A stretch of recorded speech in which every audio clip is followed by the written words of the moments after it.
মাঝরাতে আমি ঘুমের মধ্যে অনুভব করলাম আমার ছোট্ট বোন ঈশিতা আমার সাথে কেমন যেন অদ্ভুত আচরণ করছে। আমি তখন ঘুমে বিভোর। আমি মনে করেছিলাম হয়বা আমি স্বপ্ন দেখছি।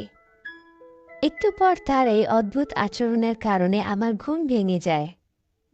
আমি তখন দেখতে পেলাম আমার ছোট্ট বোন ঈশিতা আমার সাথে এক ধরনের পাগলামি করতে শুরু করেছে। আমি তো তার এসব দেখে খুবই আশ্চর্য হই। তারপর আমি ওকে বললাম, ঈশিতা, তুই আমার সাথে এগুলো কি করতেছিস? তুই লজ্জার শরমের মাথা খেয়ে ফেলেছিস নাকি? আমি তোর আপন বড় ভাই, তারপরও তুই? ঈশিতা কোনো কথা না বলে তার ইচ্ছা পূরণের আশায় আরও বেশি পাগলামি করছে। রুমের মধ্যে ছোট্ট বোনের এমন আচরণ দেখে আমি রীতিমতো আশ্চর্য হয়ে যাই। আমি তখন ঈশিতার চোখে মুখে শুধু বাসনার রং দেখতে পাচ্ছিলাম। আমি কয়েকবার না করার পরেও সে কোনোভাবে আমার বাধা মানছিল না। আমার ছোট্ট বোন হয়েও সে কি যেন অদ্ভুত এক সুখের আশায় আমাকে একটা ধাক্কা মেরে ফেলে দিয়ে ও আমার সাথে যা করলো তা শুনলে আমি গ্যারান্টি দিয়ে বলতে পারি তোমাদের পানি চলে আসবে। তাই বন্ধুরা, তোমাদের পায়ে ধরে বলি, অন্তত আজকের ভিডিওটি শুরু থেকে শেষ পর্যন্ত দেখো। গল্পটি শেষ পর্যন্ত শোনার জন্য তোমাদের সকলের কাছে আমার বিশেষ অনুরোধ রইল। হ্যালো বন্ধুরা, আমি শরীফুল ইসলাম শিমুল। বর্তমানে আমার বয়স 24 বছর। আমি পড়ালেখা শেষ করে একটা প্রাইভেট কোম্পানিতে চাকরি করছি। আমার বাড়ি সুনামগঞ্জ, কিন্তু চাকরির সুবাদে আমি সিলেট থাকি। আমার পরিবারে আমি, মা, বাবা আর ছোট্ট বোন ঈশিতা। আমার ছোট্ট বোনের বয়স 17। ওই বছরে এসএসসি পরীক্ষা দিবে। বাবা সুনামগঞ্জ শহরে কাঠের ব্যবসায় করেন আর মা গৃহিণী। এবার আসি আসল ঘটনায়। সামনে আমার ঈদের ছুটি, তাই বাড়ি যাওয়ার প্রস্তুতি নিলাম। বাড়ির সবার জন্য কেনাকাটা করলাম। ছোট্ট বোন ঈশিতার জন্য একটা 3 পিস ও একটা কালো বোরকা কিনলাম। বাবার জন্য পাঞ্জাবি ও মার জন্য কাপড় কিনলাম।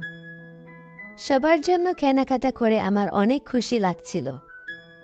ট্রেনের টিকিট আগেই কেটে রেখেছিলাম, তাই ঈদের 4 দিন আগে বাড়ি দিকে রওনা দিলাম। আর একটা কথা, আমি প্রায় 1 বছর পর বাড়ি যাচ্ছি। চাকরিতে জয়েন করার পর আর বাড়ি যাওয়া হয়নি, তাই সবার জন্যই কম বেশি কেনাকাটা করেছি।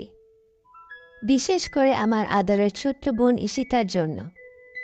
দীর্ঘ 4 ঘন্টা বাসে করে অবশেষে বাড়ি পৌঁছলাম। কারণ সুনামগঞ্জ শহর থেকে অনেক ভিতরে আমাদের বাড়ি। বাড়ি পৌঁছাতে প্রায় রাত 9টা বেজে গেল। বাড়ি গিয়ে দেখি সবাই ঘুমিয়ে গেছে। মাকে ডেকে তুললাম। তারপর খাওয়া দাওয়া শেষ করে আমিও ঘুমিয়ে গেলাম। অনেক রাত হয়েছে, তাই ঈশিতাকে আর ডাকলাম না। ভোর 6টায় দেখি ছোট্ট বোন ঈশিতা ডাকাডাকি শুরু করেছে। রুমের দরজা খোলা ছিল, তাই ও বিছানার পাশে গিয়ে ভাইয়া ভাইয়া বলে ডাকছে আর বলছে, ভাইয়া, আমার গিফট কোথায়? আমি ঘুম ঘুম চোখে বলছি, যা এখান থেকে পরে নিস। এখন আমাকে ঘুমাতে দে, কিন্তু ও নাছোড় বান্দা, ও গিফট না নিয়ে যাবেই না। তাই আমার গায়ের কম্বল ধরে টান দিয়ে কম্বল নিয়ে গেছে। আমি লাফ দিয়ে উঠে দেখি আমার অবস্থা খারাপ। আমার তো লজ্জা অবস্থা খুবই খারাপ, আর এদিকে ও খিলখিল করে হাসছে আমাকে এই অবস্থায় দেখে। আমি তাড়াহুড়া করে বিছানার পাশ থেকে উঠলাম আর ভালো করে ওর দিকে তাকালাম। ওকে যেন আমি চিনতে পারছি না। এই 1 বছরে কত বড় হয়ে গেছে।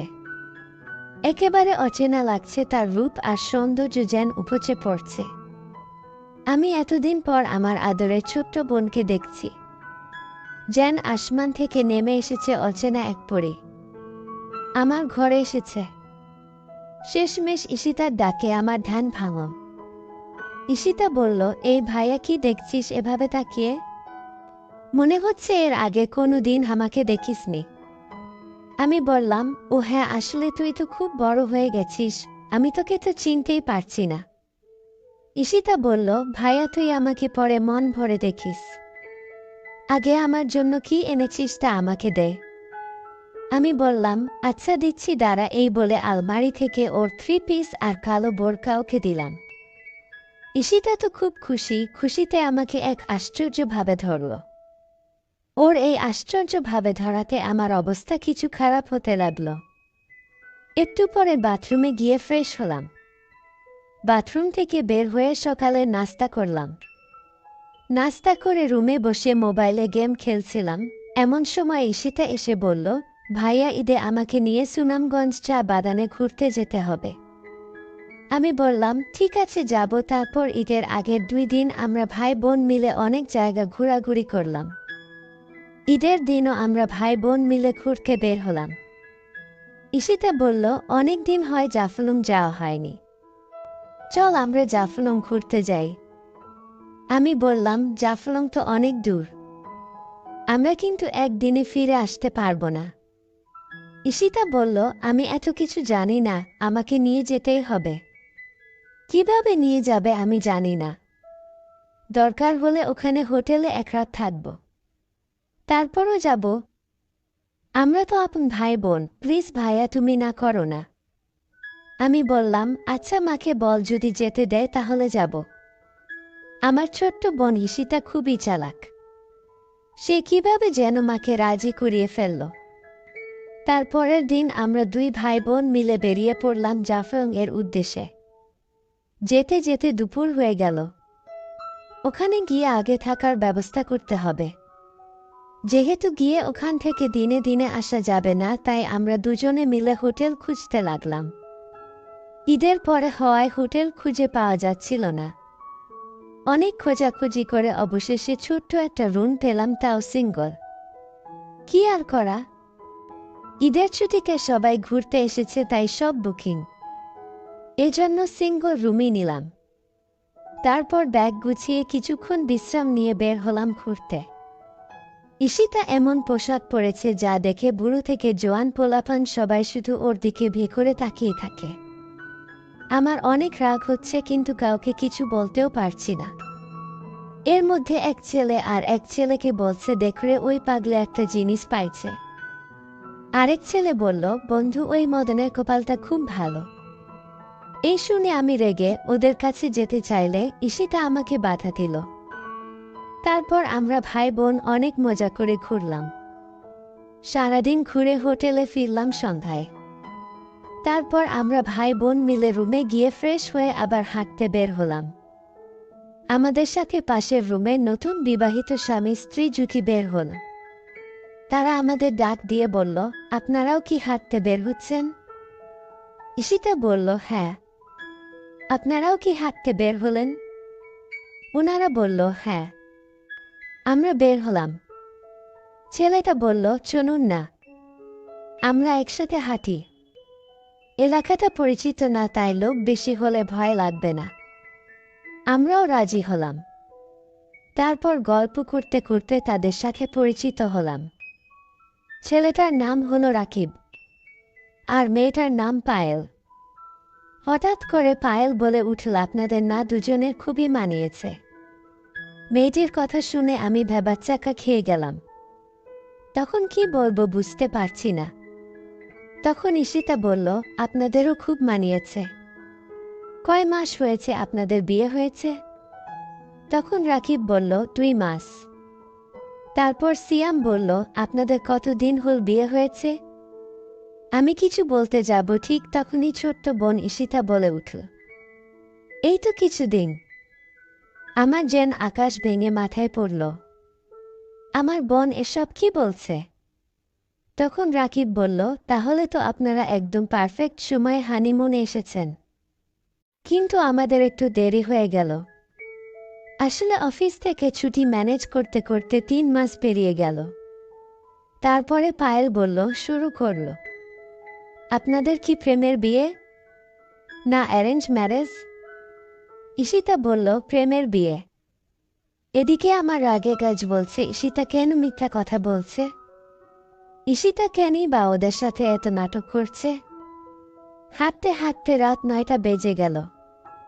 তখন আমরা সবাই আবার হোটেলে ফিরে আসলাম। এসে খাওয়া দাওয়া করে রুমে যাচ্ছিলাম ঘুমানোর জন্য। তখন রাইসা বলে উঠল, গুড নাইট, হ্যাপি হানিমুন। মজা করে টাইমগুলো কাটান, এই টাইম আর ফেরত পাবেন না। ঈশিতাও কম না।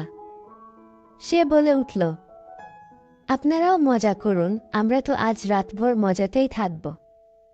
আমি রুমে ঢুকে ঈশিতাকে বলতে শুরু করলাম, ঈশিতা তুই এসব কি শুরু করেছিস? আমরা ভাই বোন, তুই কি সব ভুলে গেছিস? ঈশিতা বলল, ভাইয়ে কি করব বল। ওরা এমন ভাবে কথা বলা শুরু করবে বুঝতে পারিনি। ভাবলাম দু একটা কথা বলে আলাদা হয়ে যাব, বা এমন পর্যায়ে পড়ে গেলাম যে আর বলার সুযোগই পেলাম না। এখন আর কি করা? এখানে 2-4 দিন না হয় আমরা স্বামী স্ত্রী হয়ে কাটিয়ে দেই। আমি বললাম, মানে তুই কি বলছিস? ঈশিতা বলল, আরে ভাইয়া, তোমাকে তো আর সত্যি সত্যি স্বামী হতে বলছি না, শুধু অভিনয় করতে বলছি ওদের সামনে। আমি বললাম, ওহ, তাহলে শেষ পর্যন্ত আপন বোনের স্বামী হতে হবে। আচ্ছা ঠিক আছে, আজ থেকে তুই আমার বউ। ঈশিতা বলল, ছি ভাইয়া, তুই এগুলো কি বলছিস? আমি শুধু অভিনয় করতে বলছি, বাস্তবে হতে বলিনি। আমি বললাম, ওই আর কি, ঠিক আছে, অনেক রাত হয়েছে, এখন ঘুমা, কালকে অভিনয় করব। তারপর ঈশিতা আর আমি ঘুমিয়ে গেলাম।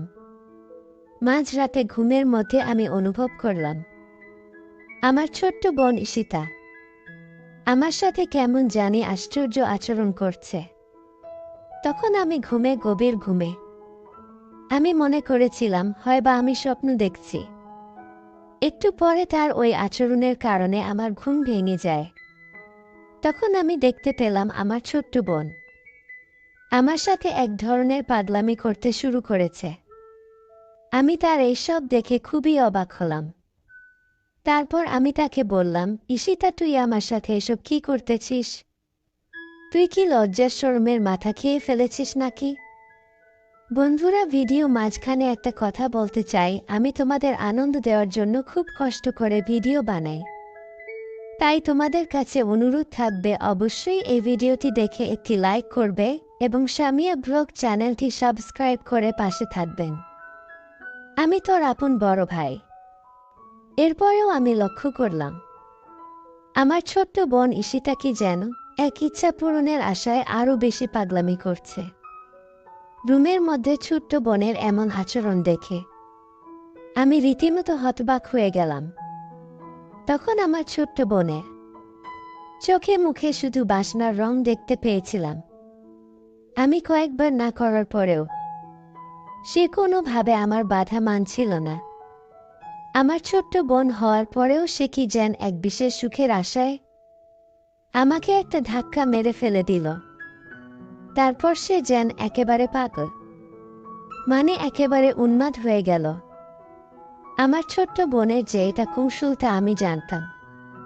5 মিনিটের মাথায় আমার ঘুমন্ত আর নিস্তেজ অবস্থায় তাকে এমন করে দিল। আমার কাছে মনে হলো যেন আমি আর কোনোভাবে থাকতে পারছি না। তার আশ্চর্য কৌশলের জাদু পেয়ে আমি তো প্রায় উন্মাদ হয়ে গেছি। সবশেষে আমার এমন অবস্থা হলো, তখন আমি বন্ধুরা সেই বিষয়টা আর ভাবার কোনো সুযোগ পেলাম না যে কে ভাই আর কে বোন। তখন শুধু মনের মধ্যে একটাই ইচ্ছা, পাশে থাকা মেয়েটিকে আপন করে পাওয়ার।